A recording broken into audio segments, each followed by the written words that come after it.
Selamat datang dan selamat bertemu kembali di Studio Akuntansi. Kali ini kita akan membahas bahan kajian tentang tinjauan umum sistem informasi akuntansi. Apa itu sistem informasi dan apa itu sistem informasi akuntansi merupakan topik dari pembahasan kita kali ini dan bagaimana dia berperan dalam suatu entitas. Nah, dalam konteks sistem informasi, ini sesederhana ini ya, ada masukan berupa data, kemudian ada proses dan ada informasi keluaran daripada pemrosesan data ini. Ada dalam konteks pemrosesan biasanya itu melibatkan sumber daya manusia, sumber daya infrastruktur dan perangkat lunak. Begitu juga dia biasanya ada pengendalian internal di sini dan banyak jaringan prosedur yang membentuk proses ini sehingga masukan berupa data bisa menjadi informasi yang berkualitas melalui proses yang baik. Inilah konteks sistem informasi. Nah, kalau dikaitkan dengan sistem informasi akuntansi, data, segala sesuatu atau fakta yang dikumpulkan, dicatat dan diproses. Ya, segala sesuatu fakta yang dikumpulkan, dicatat dan diproses itulah data.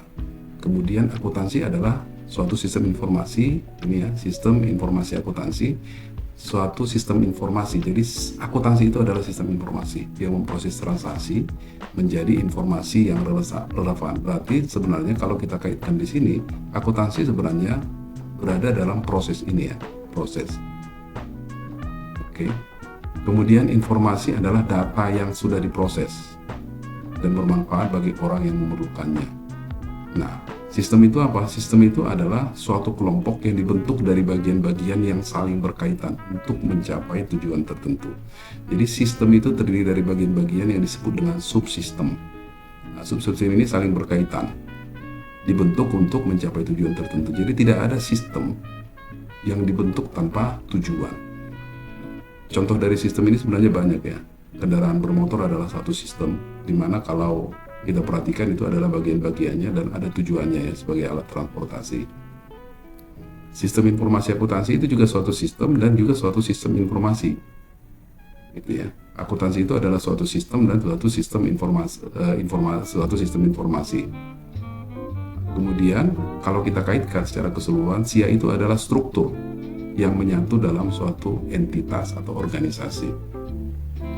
Dia menggunakan sumber-sumber daya fisik dan komponen lainnya untuk mengolah data menjadi informasi akuntansi dengan maksud memenuhi kebutuhan informasi dari berbagai pengguna.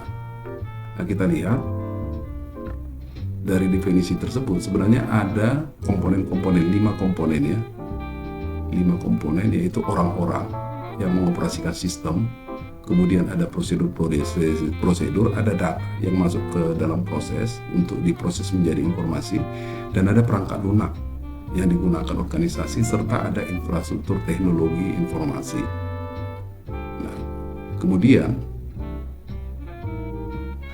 kita katakan tadi bahwa sistem informasi itu memproses data menjadi informasi. Informasi apa? Bukan informasi yang asal-asalan, tetapi informasi yang berkualitas.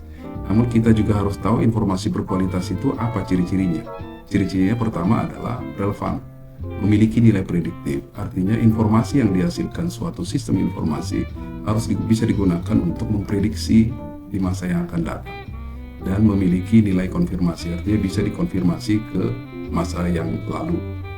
Kemudian ada representasi tepat, yaitu lengkap, netral, bebas dari kesalahan, dapat diperbandingkan, artinya suatu informasi itu harus konsisten. Kemudian bisa diverifikasi ya, ke bukti-buktinya, ke dokumen-dokumennya, artinya informasi itu bisa kita verifikasi. Kemudian harus tepat waktu, artinya informasi yang dihasilkan bukan informasi yang usang ya, sehingga bisa digunakan untuk pembuatan keputusan. Kemudian dapat dipahami oleh pihak-pihak yang mendasarkan keputusannya atau pembuatan keputusan pada informasi tersebut.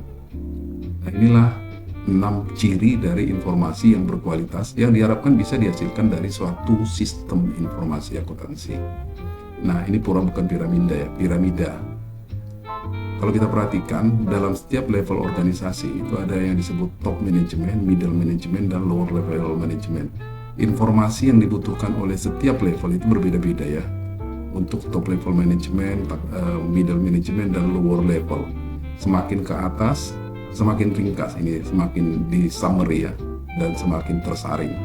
Jadi kalau kita perhatikan dalam top manajemen ini, dia akan membuat keputusan-keputusan bersifat strategis. Jadi dia membutuhkan informasi yang sifatnya ringkasan, kemudian jangka panjang dan eksternal serta internal.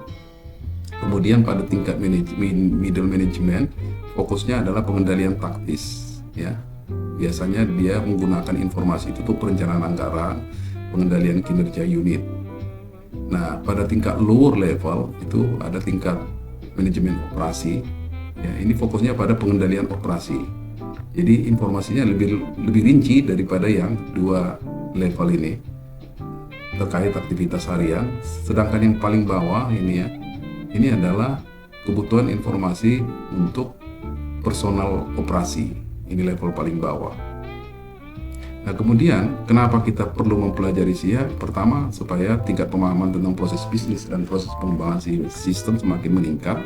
Kemudian orang yang belajar SIA akan memperoleh pengetahuan dan keahlian tentang penggunaan komputer dalam pemrosesan transaksi bisnis. Kita tidak bisa mengabaikan teknologi informasi, dalam hal ini komputer dan jaringan, dalam pemrosesan transaksi bisnis. Kemudian juga dengan belajar SIA lebih banyak tahu tentang teknologi informasi yang mempengaruhi tata cara pemrosesan transaksi dan pembuatan laporan. Jadi ada 3 ya. Nah, kemudian apa tujuan SIA dan siapa sih pengguna SIA? Jadi tujuannya sebenarnya mendukung operasi rutin dari suatu entitas untuk memproses peristiwa-peristiwa bisnis. Jadi mendukung operasi bisnis supaya operasi bisnis itu bisa memproses transaksi, baik transaksi akuntansi atau non-akuntansi. Kemudian SIA itu juga tujuannya agar pembuatan keputusan oleh manajemen entitas itu semakin baik, semakin tepat waktu. Jadi dia mendukung pembuatan keputusan. Kemudian memenuhi keharusan atau kewajiban untuk melaporkan pertanggungjawaban atau pengurusan entitas kepada stakeholder eksternal dari suatu entitas. Jadi sebenarnya bukan kepada stakeholder eksternal saja, tetapi ini juga bentuk pertanggungjawaban manajemen atau stewardship kepada pemilik. Dalam hal ini adalah investor. Ini dalam konteks agensi teori keagenan ya. Kemudian aktivitas yang dilakukan untuk mengubah data menjadi informasi dalam sistem informasi akuntansi adalah satu, pengumpulan data. Ya, jadi sistem informasi akuntansi itu harus mengumpulkan data. Dikumpulkan di mana? Biasanya dalam dokumen sumber, yaitu formulir-formulir. Jadi apa yang ada dalam formulir tersebut adalah data transaksi. Kemudian memelihara data, kemudian manajemen data, menyimpan, memelihara, dan mengambil data. Dalam konteks teknologi informasi sekarang itu penggunaan database ya, kemudian pengendalian data dan penciptaan informasi. Jadi ada 5 aktivitas.